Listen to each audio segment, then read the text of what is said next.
We have some actually good Canucks news for a change.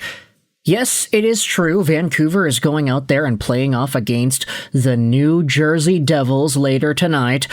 Jack and Luke Hughes in the former Hughes-a-Palooza matchup is going to take place at Rogers Arena.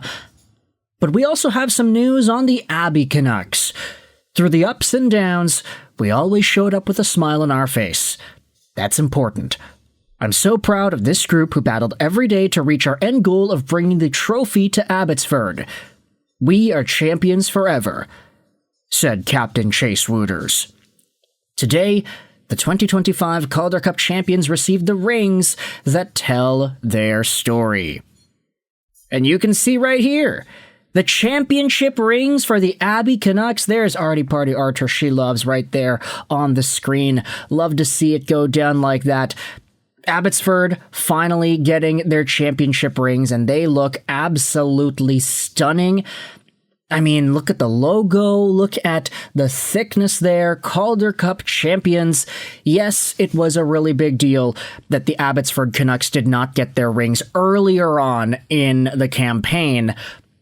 But the fact that they got them now, I don't really want to say it rectifies everything. For what it's worth, it did seem like it was just the company that was making the rings that did not end up giving the actual timeline properly, but either way, I mean, look at this template right here. There's even video footage of the guys making it. So that's pretty cool. So big shout out to the Abbotsford Canucks for going out there and turning these molds into these beautiful rings over here. Chase Wooters, of course, has been an Abby Canuck for a while, and he has been a pretty good leader. So nice to see Abbotsford guys going out there and getting their awards, including Artur Shilovs over in Pittsburgh. He's probably going to get it in the mail or something like that. Nice to see this little reminder of what Abbotsford accomplished last season. Now, let's go over to some other Canucks news, courtesy of Vancouver Canucks news summaries. This is what Rick Dhaliwal had to say earlier this morning on Halford and Bruff. Hour 3 of the program, of course, it's a Dhaliwal update on a Friday. He does this every week. It's always a great listen. And Vancouver Canucks news summaries gave us some of the latest scoops. Let's go out there and read these images on Twitter. Starting out with the Basant Motors update, Rossi and Sasson received their new cars this week. Drew O'Connor, Lekaramaki, Vilander, and Mancini also are going to get their Basant Motors representative cars. That's a pretty interesting tidbit of info. I think a lot of people love to follow the Basant Motors stories and the curse that seems to happen anytime a guy gets signed on to their program. Abbotsford Canucks received their championship rings. They look really nice.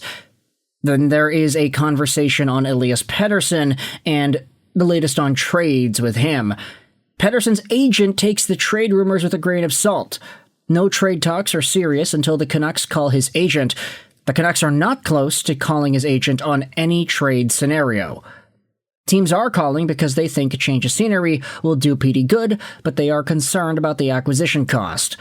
Teams want the Canucks to retain salary on the deal.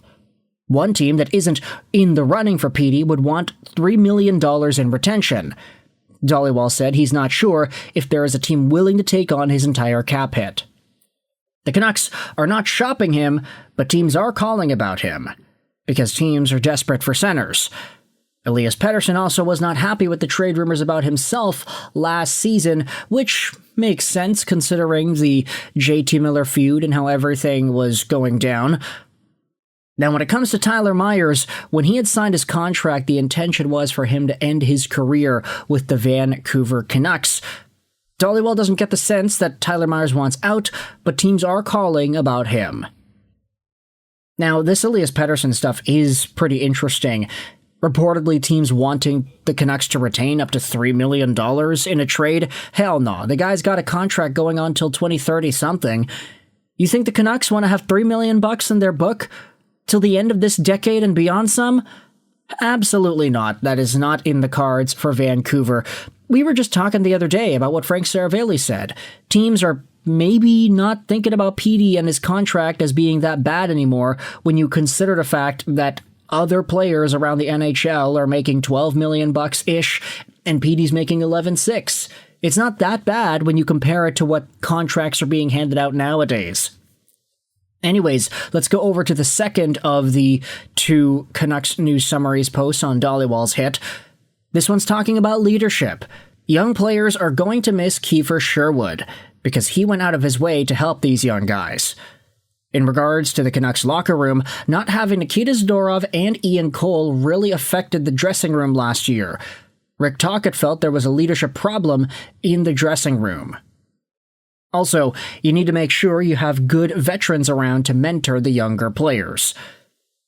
We had mentioned the absence of Nikita Zadorov and Ian Cole and other guys like Chris Tanev, Tanner Pearson, and Luke Schenn over the past few years.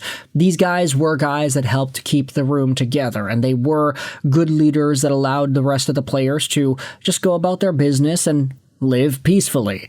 The departure of some of these older guys led to some big feuds. Unfortunately, Quinn Hughes and Rick Tocchet were not enough to be able to handle the problems that Elias Pettersson and JT Miller had. Now, ever since that spiraling timeline, Vancouver is in this really difficult spot now where I'd say Elias Pettersson is being considered as trade bait, and you also have JT Miller who is gone as well. Here's some news about the Canucks and their 2026 draft plans. The Canucks met with Keaton Verhoff earlier this week. An agent also told Rick Dhaliwal that he is keeping his eye on Gavin McKenna and Verhoff in the NCAA in regards to his own clients.